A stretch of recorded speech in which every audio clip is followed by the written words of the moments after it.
Welcome to this review video looking at the nervous system, how it works and how reflexes work. Now, I've got a typical diagram here that shows what is described as a reflex arc that you might be familiar with from workbooks and textbooks you've looked at during your secondary school science. We're going to talk about what this is in a minute and how it works, but to begin with, just in terms of some key notes that we're going to make, we're first just going to try and make sure we can understand what the nervous system is and what's the point of it.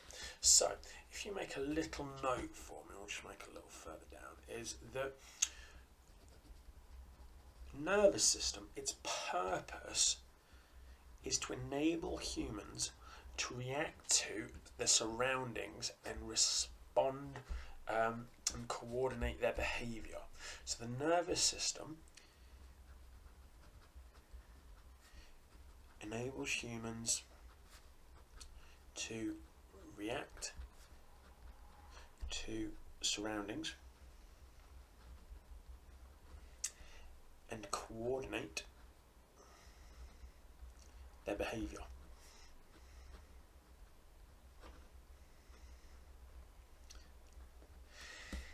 Now, humans often coordinate their behaviour and respond to what we call stimulus or stimuli.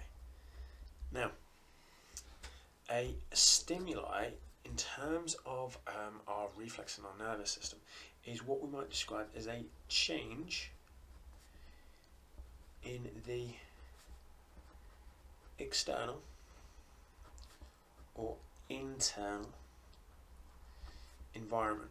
So if something changes around us, or sometimes if something changes within our biological workings, our nervous system helps to coordinate our behaviour and our response to that, okay? Now, our nervous system consists of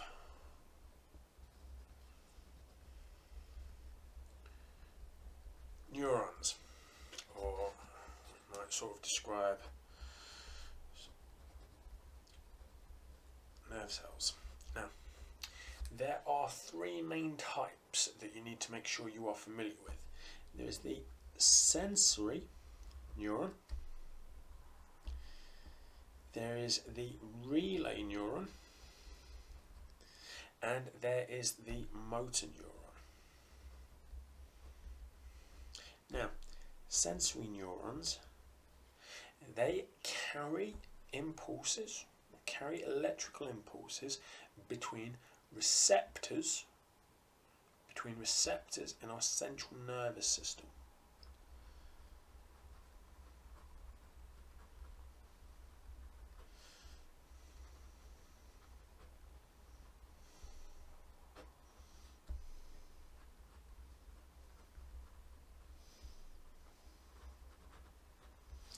Now, relay neurons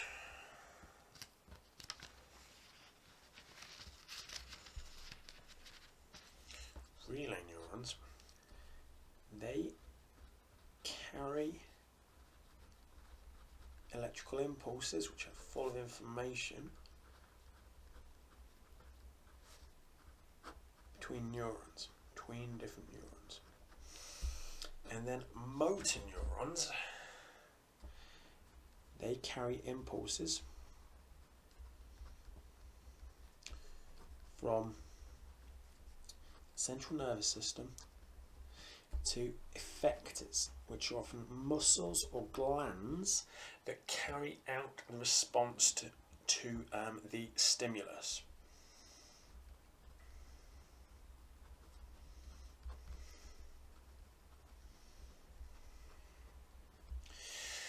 Now, one of the common examples that we often have to refer to when trying to talk about the nervous system is a reflex arc, or our reflexes. Now, the point of a reflex is to try and keep you safe.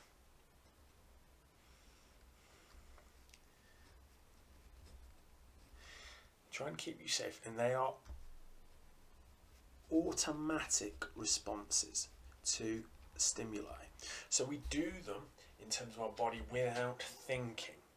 So what that means is they bypass the brain, and they can often be, reflexes can often be subconscious actions to obviously try and keep us away from danger. Now, one of the common reflex arcs that we have to sort of be able to talk about is how our body responds to danger. So, we've got a very, very basic diagram here. Now, I'm going to walk through it. What we have here in our diagram is we have a finger being placed over a metal tack, okay? Now, you know that if you touch or lean on or squash a metal tack with your finger, it hurts. So, if you do that unexpectedly by leaning on it without seeing it, your natural reaction is to jerk away, to move away. But what you have to bear in mind is that you often don't think that, oh no, I have placed my hand upon a metal tack, this hurts, therefore I better move my arm and move my hand. You automatically do it, and that's a result of a reflex. Now, a reflex arc has 9 key steps, okay, that we need to bear in mind. The first one is that receptors pick up a stimulus. So in the case of our example here, this stimulus, lost my paper. This stimulus is our sharp object touching our skin, but it could be something like heat, putting your hand over a flame. Now, the second thing that then happens once you have physically done that is that in your skin you have receptors. And you have a specific type of receptor called pain receptors. And these detect stimuli that can physically cause you pain. Okay? Right. Once these receptors have done that, they then pass the information to our sensory neuron. Okay? Which, as we said earlier, its job was to carry impulses from receptors to the central nervous system. So, that impulse then travels down the sensory neuron to the spinal cord, which is part of the central nervous system. Okay? Once it gets there, it has to pass over into other neurons. Now, whenever impulses pass between different neurons, they have to cross synapses, which are gaps between neurons. Okay?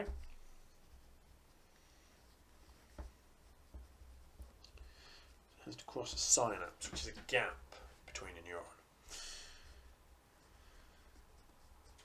It then is passed along a relay neuron. Now, as we said earlier, relay neurons are neurons that pass information from one neuron to another. In the case of this one, it passes information from the sensory neuron that's telling the body it's touched a metal tack, it's leaning on it, this hurts it, to a motor neuron. Okay, so that's the next step here. 5, relay neuron. And again, as it moves to another neuron, there is a gap between them, so it has to cross another synapse. And then it reaches the motor neuron.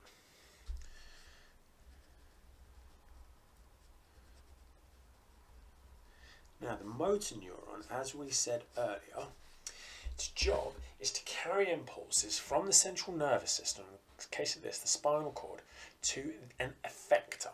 An effector is something that changes our behaviour or responds to a stimulus. Now, in the case of this, it's going to be the muscle in the hand. So the motor neuron carries information in an electrical impulse down the long axon of the neuron to the effector. Okay?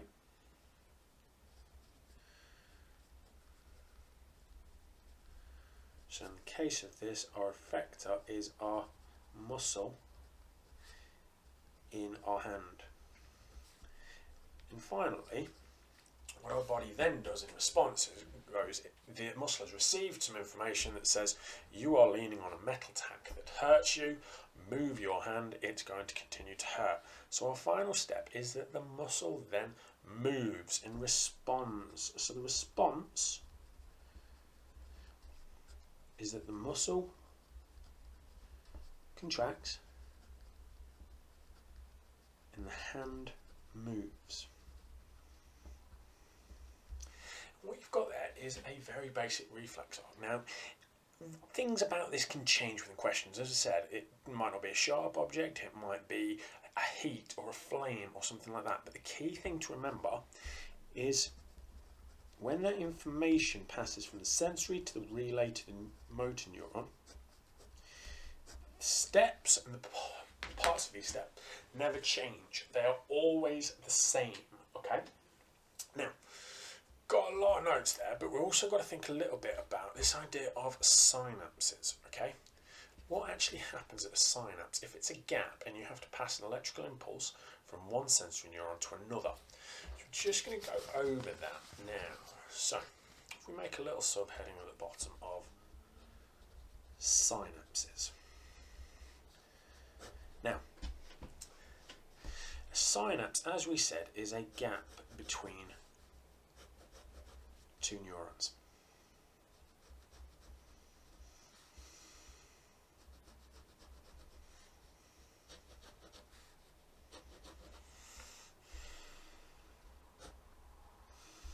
This gap equals our synapse. So this is neuron 1 and this is neuron 2. Now,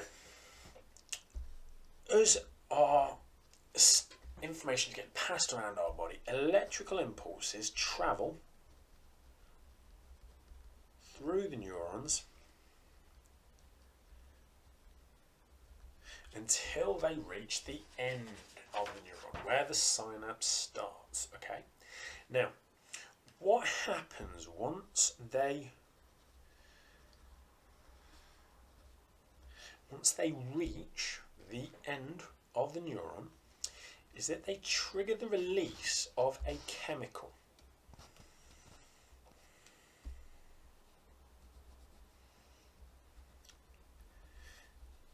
So the electrical impulses triggers the release of a chemicals that we call neurotransmitters. Now, these neurotransmitters are released out of the neuron and into the synapse. And as they are a chemical and they are moving from a high to low concentration, these neurotransmitters then diffuse across the synapse.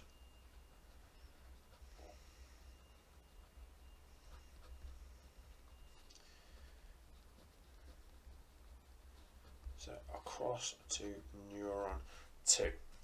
Now, once they reach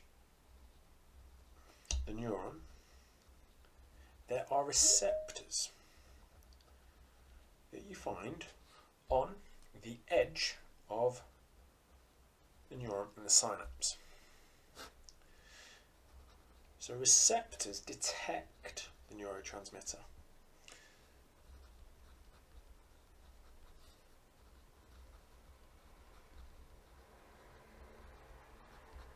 What they do is they then trigger a new electrical impulse to travel on down the next neuron, and this process repeats and repeats as it goes across all of the different neurons that it needs to.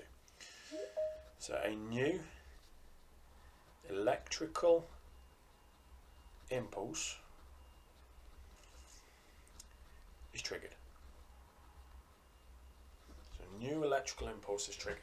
And what you have there is the means by which a synapse works. So you've got steps of a reflex arc, why our body responds with reflexes in automatic, subconscious manner to keep us safe and away from danger. The 9 steps involved. In fact, the nervous system enables humans to react to the surroundings and coordinate behaviour accordingly.